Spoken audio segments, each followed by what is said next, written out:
নমস্কার, আমি কবিতার কলতান থেকে আমার চ্যানেলে সবাইকে স্বাগতম। বড়দেরকে প্রণাম জানাই, ছোটোদেরকে অনেক অনেক আদর আর ভালোবাসা জানালাম।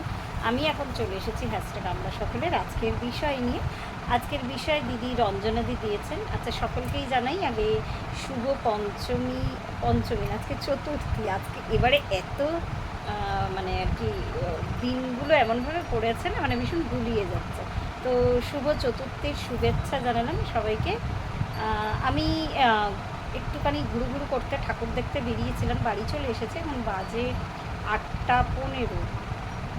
এখন বাজে 8:15। তো ভেবেছিলাম ঠাকুরের ছবিগুলোর সাথে কথাটা বলবো, কিন্তু আজকের বিষয়টা এমনই, ওইভাবে বলা যাবে না ভয়েস ওভার দিয়ে। বিষয়টা খুব সুন্দর একটা বিষয়। দিদিকে মানে আর কি গ্র্যাটিটিউড, এই বিষয়টা রঞ্জনা দিয়েছে। বললাম কিনা আমি জানি না প্রথম দিকে। যাই হোক, এই বিষয়টাতে আমার যা মনের ভাব সেটা বোঝানোর জন্য, আর পুরোটাই দিদির থেকে শেখা আর কি। তো যাই হোক, শুরু করি। বিষয়টা হচ্ছে কজ কি, কজে থাকার অর্থ কী। তো আমি যেহেতু ফিলোজফির স্টুডেন্ট, ফিলোজফিতে আমি মাস্টার্স করেছি। তো কজ মানে ওখানে কজ নিয়ে না চ্যাপ্টারই ছিল আলাদা। কিন্তু সেই কজ যে এই কজ মানে কজ মানে যে কোনো মানুষের কাছেই আর কি কারণ বা কোনো কিছু, মানে যে কোনো কিছু কারণ, কজ অ্যান্ড এফেক্ট। তো আর এফেক্টটা হচ্ছে তার ফলাফল। তো এইটা নিয়ে আমরা পড়াশোনা করেছি, কিন্তু সেটার এই যে গূঢ় অর্থটা এখনও মানে ততদিন বুঝতে পারিনি। এখনই যে খুব বুঝে লেজ গজিয়ে গেছে তাও নয়, চেষ্টা করছি বোঝার, যেহেতু এই জার্নিতে আছি, শিখতে তো হবেই। তো যাই হোক, কজ মানে আমি এখন যা বুঝি, কজ মানে হচ্ছে অ্যাকশান। তো সেই অ্যাকশানটা শুধুমাত্র তোমার যে ফিজিক্যাল অ্যাকশান নিচ্ছ তা নয়, অ্যাকশানটা তুমি মেন্টালিও নিতে পারো বা ভার্বালিও নিতে পারো। 3 ধরনের আমার এটা মানে খুব মনে হয়। চিন্তা ভাবনাতেও কজ তৈরি হয়, কথাবার্তা, যেমন কালকেই ছিল বিষয়টা শাশ্বতী আন্টির দেওয়া, কথাবার্তাতেও কজ তৈরি হয়। চিন্তা ভাবনার সাথে কথাবার্তা, তার সাথে তো ফিজিক্যাল অ্যাকশান আছেই। 3 ধরনের কিন্তু কজ তৈরি হয়। আমরা কিন্তু খুব একটা ওই চিন্তা ভাবনার কজ বা যখন আমাদের সেটা মেন্টাল পর্যায়ে আছে, আমরা কিন্তু সেটাকে গুরুত্ব দিই না করে, আমরা অতটা বুঝতে পারি না সেই কজটা সম্পর্কিত কিছু। তো আমার বক্তব্য এটাই যে এখন আমরা বুঝতে পারছি বা একটু একটু করে জানছি যে আমরা অনেক সময় না লোকটাকে, অনেক লোকের হয়তো বিরক্ত হই। তো বিরক্ত হয়েও না আমরা না অনেক সময় হয়তো সেটা মনের মধ্যেই চেপে রাখি, তাকে বলি না বা বলতে পারি না। তো যাই হোক, তো এটাও কিন্তু আমার কিন্তু একটা রং কজ তৈরি হইল, লোকটা সম্পর্কে বিরক্তি বা রাগ আমি মনে চেপে রাখলাম। তো আর ভার্বাল কজ তো মানে কজ মানে যে সবসময় যেমন কর্মা মানে লোকে ধরেই না ব্যাড কর্মা আর কি, ভালো খারাপ দুটোই আছে, কজও তাই। অন্তত আমার যেটা মনে হয় আর কি, আমি হয়তো অনেক মানুষের জন্য করতে পারি না, কিন্তু আমি ভাবি আমি করব, আমি এটা প্রজেক্ট এগুলো মনে মনে বানাই বা কিছু প্ল্যান বানাই। যেমন আমারই এক বন্ধুর সাথে পরশুদিন কথা হচ্ছিল, ও খুব সুন্দর একটা প্রজেক্টের কথা বললো। আমাদের এখানে সবজির ঠেক আছে আর কি। তো বললো যে সবজিগুলো ফেলে দেয়, অনেক সময়গুলো ভালোও থাকে, তো ওগুলো যদি কারোর ফ্রিজে স্টোর করে গরিব মানুষদের মধ্যে দেওয়া যায়, কি সুন্দর একটা ওর ভাবনা। হ্যাঁ, তো ভাবনাটাতেই ওর কজ কিন্তু ক্রিয়েট করলো। ওই বন্ধুর নামে আমি কিন্তু প্রেয়ার করি। কি সুন্দর ওর, মানে এমনি ভীষণ ভালো মেয়ে, খুব ট্যালেন্টেড, বেশ মানে শিক্ষিত, পড়াশোনা যেন মেয়েও, এত সুন্দর ভাবনাটা ওর মনের মধ্যে যে এসছে, এটা একটা গুড কজ তৈরি করলো কিন্তু এটা ভেবে। আর ওই কজটা কিন্তু মানে ও আমাকে ওই ভালোত্বের ভাগটা দিল। আমিও ভাবলাম যে না, সত্যিই তো খুব সুন্দর একটা প্রস্তাব। তো এটা আর আমাদের তো কালকে মোটামুটি আমরা যা আলোচনা করেছি সেটা হচ্ছে ভার্বাল কজ। আমরা অনেক সময় এই মুখেই আর কি কিন্তু অনেককে কাছে টেনে নিতে পারি, আবার অনেককে দূরে সরিয়ে দিতে পারি। আমার মনে হয় মানে সবথেকে বেশি মানে আর কি আমরা কিন্তু অনেক সময় অনেকে ওই যে কালকে একটা কথা বলছে, অনেকেই খুব রুডলি কথা বলে যে আমার মনটা ভালো, আমার কথাবার্তা এরকম রুড হতে পারে সেইটা, কিন্তু ব্যাপারটা হচ্ছে যে ওই ভার্বাল কজটা মানে সব থেকে মারাত্মক আর কি আমার মনে হয়। সবসময় অ্যাকশন নিতে হয় না, মারবো বললেও লোককে কিন্তু অনেকটা মারা হয়ে যায়। ঘ্রাণেনং অর্ধং ভোজনং বলে একটা কথা আছে, যেমন গন্ধে অর্ধেকটা খাবার খাওয়া যায়, তেমনি কিন্তু মারবো বললেও লোককে মারা কিন্তু মানে যথেষ্ট অপমান করা যায় না মেরে।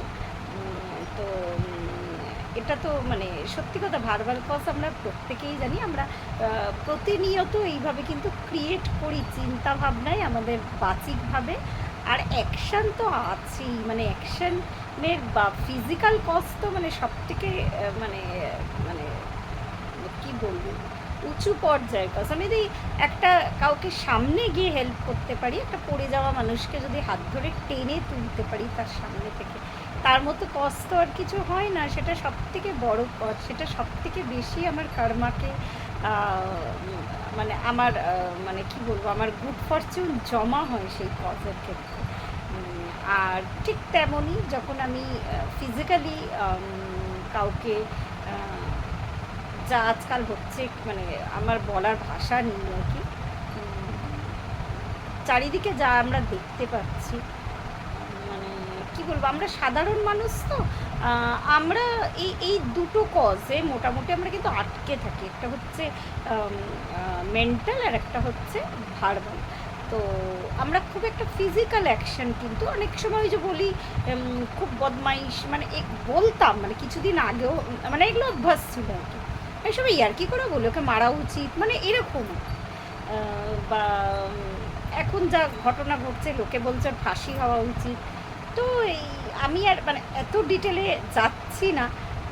তো এগুলো বলেও কিন্তু আমরা কজ ক্রিয়েট করছি, তো আমরা সাধারণ মানুষ বললামই। আর ওই ফিজিক্যাল কজ আমরা যেটা গুড কজ সেটা কিন্তু আমরা ফিজিক্যালি তৈরি করতেই পারি, অনেক ক্ষেত্রে আমরা তৈরি করি। কিন্তু ব্যাড কজ আমাদের মতো মানে ওই একদম যারা আর কি সেই আসরিক প্রবৃত্তিতে আছে, বেশিরভাগ আমরা জানি যা ঘটনা ঘটছে। আমার আর খুব বিস্তারিত বলার আমার খুব একটা অপেক্ষা রাখে না, আপনারা প্রত্যেকেই বুঝে গেছেন যে ফিজিক্যালি ব্যাড কজ কী। তো আমি এইটুকুই জানতাম, এইটুকুই বললাম। আমি কারোর ভিডিও সারাদিন না আর কি 2টো নাগাদ আর কি বেরিয়েছিলাম বাড়ি থেকে, যাই হোক ফিরে এসেছি এখন। তো কারোর ভিডিও দেখা হয়নি। প্রত্যেককে হয়তো আমাদের হ্যাশট্যাগ আমরা সকলের ভিডিও হ্যাশট্যাগ মানে এই ট্যাগের আর কি ভিডিওটা হয়তো কিছুদিন পুজোর উৎসবের কটা দিন হয়তো বন্ধ থাকবে, আগেরবারেও ছিল। আমি এখনও জানি না, দিদি যা বলবেন বা প্রত্যেকে বড়রা যা বলবেন তাই হবে। আমি প্রত্যেকেরটা শুনবো আজকে। আর প্রত্যেককে অনুরোধ করব যারা যারা আমাদের হ্যাশট্যাগ আমরা সকলের সাথে যুক্ত আছো বা যুক্ত আছেন, তারা যাতে ভিডিও দেয়। আমাদের ভিডিওর সংখ্যা কিন্তু কমে যাচ্ছে অ্যাকচুয়ালি না, আমরা নিজেরাই হয়তো অনেক সময় এটা মনে ভাবি যে দূর কী হবে, ভিউ হয় না, আমি দিতে দিতে মানে থাকবে আর কি যাকে বলে, মানে একদম পরেশান হয়ে গেছি, কিছু হচ্ছে না। তো এটা তো একটা দিক ভাবনা চিন্তার। তো কিন্তু আরেকটা দিকও আছে, এই যে আমি সেদিন বললাম একজন ভদ্রমহিলা আমাকে ফোন করলো, সে আমার আরেকটা চ্যানেলও ফলো করে, ইভেন সে আমার এইটা দেখে, এই চ্যানেলটা দেখে। কী সুন্দর বললো যে আপনারা কী সুন্দর আলোচনা করেন, যারা আজকে হ্যাশট্যাগ আমরা সকলে দেখে। আমি তো সবসময় বলি যে এটা একটা মুভমেন্ট, কিন্তু মুভমেন্টের গতিটা যেন কোথাও গিয়ে আমরা নিজেরাই একটু মানে আর কি স্লথ করে দিচ্ছে গতি, মানে শুনতে চায় অনেক মানুষ আছে, তারা কিন্তু এখনও কানেক্টেড, হয়তো ভীষণ কম সংখ্যক মানুষ। পরবর্তী সময়ে আরও মানুষ আসবে, যেমন আমি ভিডিও থ্রুতে বলি মি অ্যান্ড মাই মম, খুব সম্ভবত চ্যানেলের নাম, হ্যাঁ খুব সম্ভবত মি অ্যান্ড মাই মম, যাই হোক। তো ওই চ্যানেলের খুব সম্ভবত ওর নাম বিশাখাও, আমার থেকে ছোট, অনেকটাই ছোট বয়সে, আমার বোনের মতো। তো যখন কন্ট্রোভার্সি করতাম তখন একটা সমস্যা ছিল ওদের সাথে। যাই হোক, ও কিন্তু খুব সুন্দর দেখলাম কালকে এসে কমেন্ট করেছে। তো আমি বলছি না, অনেকেই কানেক্টেড, অনেকেই শোনেন, অনেকেরই ভালো লাগে। কিন্তু তো আমরা যারা হ্যাশট্যাগ আমরা সকলে যারা মনে করছেন যে কেউ এই ট্যাগের আন্ডারে কিন্তু ভিডিও দিতে পারেন। আমাদের একটা সময় এমন হতো, মানে প্রচুর এই ট্যাগের আন্ডারে ভিডিও হতো। আজকে আমি এটা বলতে ভীষণ ইচ্ছা করলো তাই বলছি। আমি এইভাবে কখনো বলি না। এখন মানে আমরা গুটি কয়েকজনই দিই, মানে আমি বুঝতে পারছি প্রত্যেকে তার নিজের জীবনে ব্যস্ত, প্রত্যেকে, এমন কেউ নেই যে নিজের জীবনে ব্যস্ত হয়, কেউ কম কেউ বেশি। এখন মোটামুটি মানে আমরা 3-4 জন, রঞ্জনাদি, শ্রাবণী, মধু, আমি, সুস্মিতা দি মাঝে মাঝে দেয়। হ্যাঁ, শাশ্বতী আন্টি তো ঘরে একটু সমস্যা চলছে। যাই হোক, আমি বলবো যে কিছু ক্লিপিংস জুড়ে হলেও তোমাদের কথাগুলো শুনতে লোকে ভীষণ পছন্দ করে। তো অ্যাটলিস্ট কিছু কথা বলো তোমরা। তো ওই ভার্বাল কজ তৈরি করো অ্যাটলিস্ট। তো আজকে এই পর্যন্তই। প্রত্যেকে ভালো থাকবেন, পরিবারের সকলকে ভালো রাখবেন। ধন্যবাদ।